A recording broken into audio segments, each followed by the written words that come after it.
تو ہونا اپنے لیے کیا ہے؟ کیا وہ اس کا الٹ ہے؟ مطلب خالی پن؟ ایک طرح سے ہاں، ہونا اپنے لیے شعور کا وجود ہے۔ یہ وہ ہے جو ہونا فی نفسہ نہیں ہے، یہ خود کو نفی یا کچھ نہ ہونے یا نتھنگنس کے ذریعے پہچانتا ہے۔ یہ ہمیشہ نامکمل ہوتا ہے، اس میں کمی ہوتی ہے اور یہ امکانات سے بھرا ہوتا ہے۔ یہ ماضی سے جڑا نہیں ہوتا بلکہ مستقبل کی طرف کھلا ہوتا ہے۔ اور یہیں سے وہ آزادی والی بات آتی ہے؟ بالکل، کیونکہ شعور ہونا اپنے لیے پہلے سے متعین نہیں ہے، اس کی کوئی پہلے سے طے شدہ فطرت نہیں ہے، اس لیے یہ مکمل طور پر آزاد ہیں۔ بارنز اسی بات پر زور دیتی ہیں کہ سارترے کے لیے یہ آزادی مطلق ہے، بنیادی ہے۔ ہم اپنے انتخاب سے، اپنے اعمال سے خود کو مسلسل بناتے ہیں، تخلیق کرتے ہیں۔ لیکن اس مطلق آزادی کے ساتھ بارنز کہتی ہیں وجودی کرب، اینگوش اور ذمہ داری کا بھی بہت گہرا احساس جڑا ہے۔ جی ہاں، لازماً، کیونکہ اگر ہم مکمل آزاد ہیں نا، تو پھر ہم اپنے ہر انتخاب، ہر عمل اور اس کے ہر نتیجے کے مکمل طور پر ذمہ دار بھی ہیں۔ کوئی بیرونی طاقت، کوئی خدا، کوئی انسانی فطرت ہمیں جواز فراہم نہیں کر سکتی۔ یہ ذمہ داری اتنی بڑی ہے کہ یہ کرب پیدا کرتی ہے، وجودی کرب۔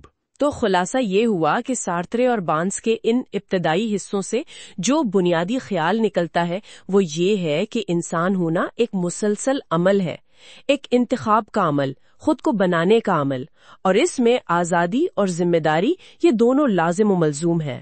بالکل، یہ وہ بنیاد ہے جس پر سارتر اپنی پوری فلسفیانہ عمارت کھڑی کریں گے۔ یہ ہمیں چیلنج کرتا ہے کہ ہم وجود کو ایک دی ہوئی چیز نہ سمجھیں بلکہ ایک کھلے ہوئے امکان کے طور پر دیکھیں۔ واقعی گہری سوچ ہے۔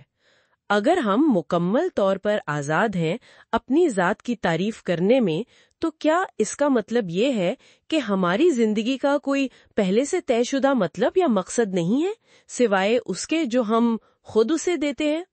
یہ ایک سوال ہے جس پر شاید ہم آگے بات کریں گے۔ دیکھنے کے لیے شکریہ۔ مترجم کے تعارف اور سارترے کی اپنی پیشکش سے واقف ہونے کے بعد اب ہم وجودی مظہریات کے مرکز میں جانے کے لیے تیار ہیں۔ ژان پال سارتر اس کتاب میں ہمیں وجود پر نظر ثانی کرنے کا چیلنج دیتے ہیں، ایک طے شدہ جوہر کے طور پر نہیں بلکہ کسی ایسی چیز کے طور پر جسے ہم عمل اور انتخاب کے ذریعے مسلسل متعین کرتے ہیں۔ ہیزلیہ بارنز اپنے ترجمے اور تبصرے کے ذریعے انگریزی بولنے والے قارئین کے لیے سارتر کی گنجلک اور تجریدی فکر تک رسائی کا پل فراہم کرتی ہیں۔ آنے والی ویڈیوز میں ہم باب بڑھیں گے، فلسفیانہ گہرائی کو کھوئے بغیر پیچیدگی کو آسان بنائیں گے اور ایسا واضح اردو میں کریں گے۔ ہمیشہ کی طرح آپ کی رائے اہمیت رکھتی ہے۔ اس سفر کو سب کے لیے بامعنی بنانے میں ہماری مدد کے لیے کمنٹس میں اپنے خیالات یا سوالات ضرور لکھیں۔ لرن ود حمزہ یعقوب کے یوٹیوب چینل میں خوش آمدید۔ آج ہم ژان پال سارتر کی مشہور کتاب وجود اور عدم یعنی بینگ اینڈ نتھنگنس کے مرکز میں جا رہے ہیں۔ شروعات کریں گے حصہ اول، عدمیت کا مسئلہ، اور اس کے پہلے باب نفی کی ابتدا سے۔ یہاں سارتر ایک بہت ہی گہرا سوال اٹھاتے ہیں کہ بھئی یہ کچھ نہیں یا عدمیت کا تصور یہ انسانی شعور میں آتا کہاں سے؟ وہ کہتے ہیں کہ نفی یا نیگیشن کوئی باہر سے آئی ہوئی منطقی چیز نہیں ہے۔ جی بالکل، بلکہ یہ تو ہمارے شعور کی ساخت کا حصہ ہے، ہماری انکار کرنے، سوال کرنے یا نہیں کہنے کی صلاحیت میں شامل ہے۔ اور یہ صرف زبان کا کھیل نہیں ہے۔ اچھا، سارتر کے نزدیک یہ عدمیت انسانی آزادی سے پیدا ہوتی ہے، ہماری اس صلاحیت سے کہ ہم دنیا سے ایک قدم پیچھے ہٹ کر دیکھ سکیں کہ کیا چیز وہاں نہیں ہے۔ تو گویا ہمارا شعور ہے جو وجود میں کچھ نہ ہونے کو لاتا ہے؟ عین مطابق، اور یہ نفی ہمارے وجود کے لیے مرکزی حیثیت رکھتی ہے۔ مطلب ہم ایسی مخلوق ہیں جو کبھی بھی صرف وہ نہیں ہوتی جو وہ ہیں۔ یہ تو کافی پیچیدہ مگر بنیادی نقطہ لگتا ہے۔ وجودیت پسندی کو سمجھنے کے لیے اس پر بات کرنا ضروری ہے۔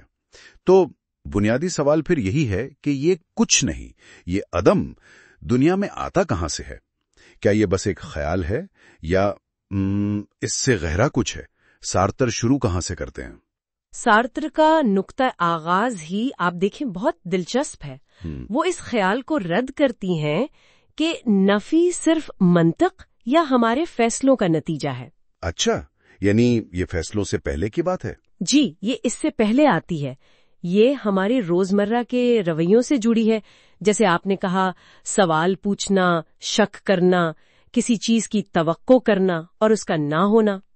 اصل بات یہ ہے کہ وجود بذات خود یعنی ایترو اون سوا، جو چیزوں کی دنیا ہے، میز، کرسی، پتھر، ٹھوس چیزیں، ہاں، وہ مکمل طور پر مثبت ہے. وہ بس ہے، اس میں کوئی نہیں، کوئی خلا نہیں ہوتا. اچھا، یہ بات سمجھ آئی. لیکن اگر دنیا خود میں صرف ہے تو پھر وہ سارتر کی مشہور مثال کیسے کام کرتی ہے؟ کیفے میں پیئر کو ڈھونڈنے والی.